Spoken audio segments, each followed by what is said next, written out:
بسم اللہ الرحمن الرحیم۔ اللہ کے پیارے نبی صلی اللہ علیہ وآلہ وسلم نے اللہ تعالیٰ سے تمام حاجتیں، تمام دعاؤں کو قبول کرانے کا ایک بڑا آسان سا طریقہ بتایا۔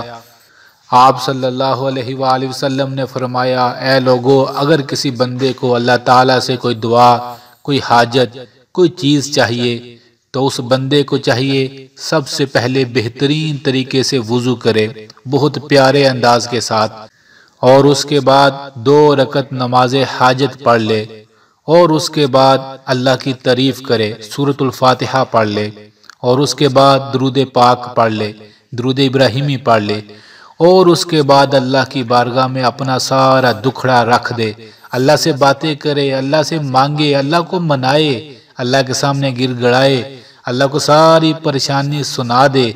اے لوگو، جو بندہ بھی اس انداز کے ساتھ یہ عمل کرے گا، وضو کرنے کے بعد، نماز پڑھنے کے بعد اس طرح دعا مانگے گا، اللہ کریم اسے ہر چیز عطا فرما دیں گے۔ اللہ اکبر۔ پیارے پیغمبر صلی اللہ علیہ وآلہ وسلم کی یہی سنت رہی۔ میرے نبی صلی اللہ علیہ وآلہ وسلم کو بھی زندگی میں جب بھی کوئی غم پریشانی آتی تو آپ سب سے پہلے یہی وظیفہ کرتے، آپ نماز حاجت پڑھتے۔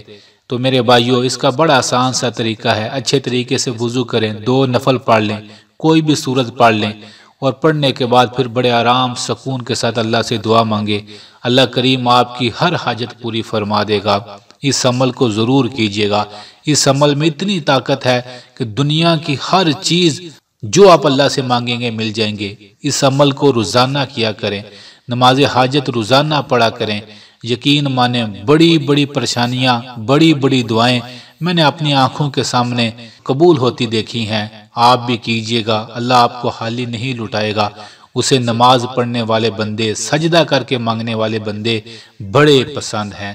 آخر میں کائنات کے رب سے دعا ہے وہ ہم سب کی ہر غم اور پریشانی کو دور فرما دے۔